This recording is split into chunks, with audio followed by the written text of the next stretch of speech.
کہ ایک مرتبہ ابوبکر صدیق رضی اللہ تعالیٰ عنہ کے پاس 40 دینار تھے، تو آپ نے 10 دینار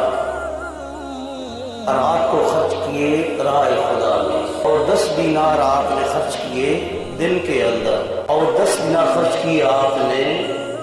سرًا پوشیدہ طور پر، خفیہ طور پر، علانیہ، اور 10 درہم آپ نے خرچ کیے اعلانی طور پر۔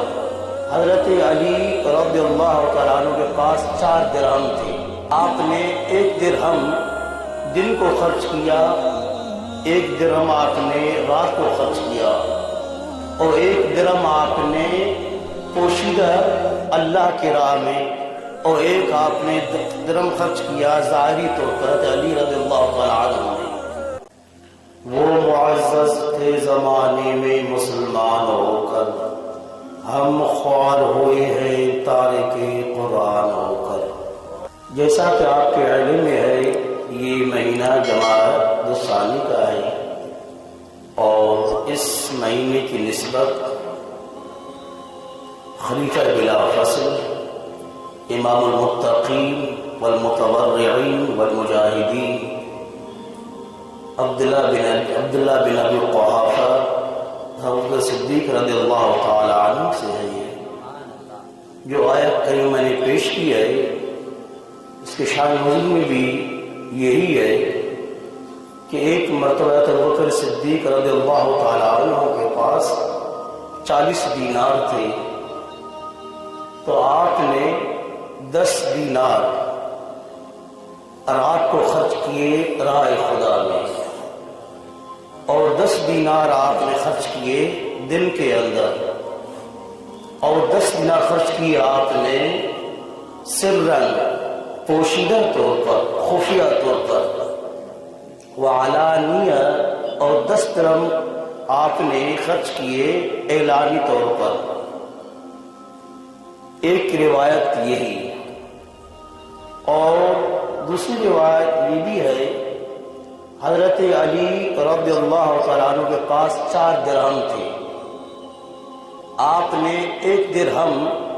دن کو خرچ کیا، 1 درہم آپ نے رات کو خرچ کیا، اور 1 درہم آپ نے پوشیدہ اللہ کی راہ میں، اور 1 آپ نے درہم خرچ کیا ظاہری طور پر حضرت علی رضی اللہ تعالیٰ عنہ نے۔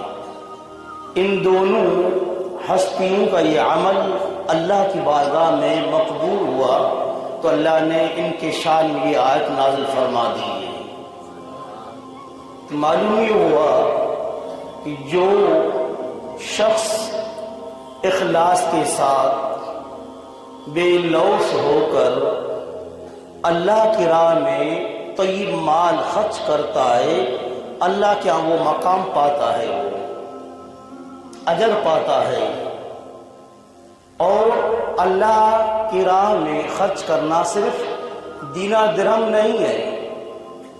یہ بھی خرچ کرنا چاہیے۔ ہاں، جو لوگ اپنے آپ کو دین کی خاطر پیش کرتے ہیں، یا اپنی اولاد کو صرف دین کے لیے پیش کرتے ہیں، یہ بھی ایک اللہ کی راہ میں ہے۔ یہ بھی اس حدیث شریف میں آتا ہے، من خرج لطلب العلم فهو فی سبیل اللہ، یعنی جو شخص علم دین حاصل کرنے کے لیے گھر سے نکلتا ہے، وہ اللہ کے راہ میں ہوا کرتا ہے، وہ فهو فی سبیل اللہ۔ تو جو طلباء یا طالبات اس دین کی غرض سے علم دین حاصل کرنے کے لیے اپنے گھروں سے آتے ہیں مدارس کی جانب، مساجد کی جانب، ان کا یہ آنا اور جانا یہ بھی کار خیر میں ہے اور ثواب میں شامل ہے، یہ بھی راہ خدا میں ہے۔ یہ حضرت ابوبکر صدیق رضی اللہ تعالی عنہ کی شان ختم ہونے والی نہیں ہے۔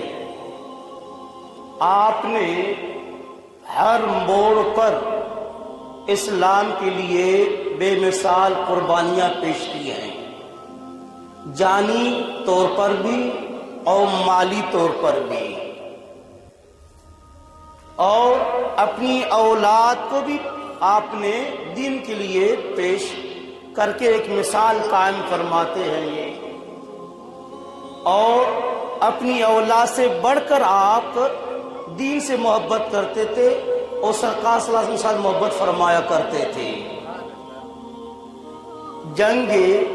بدر غالباً آپ کے صاحب عبد الرحمن جب ابو جہل کی طرف تھے، زمانے جاہلیت میں تھے، جب جنگ بدر عروج پر تھی، تنازع اور مضاربت، لڑائی، حرب جاری ساری ہے، تیروں کی بارش، نیزوں کی بارش، تلواروں کی بارش، بہرحال وہ جنگ مکمل ہو گئی۔ جب آپ کے صاحبزادے عبد الرحمن ایمان لے کر آئے،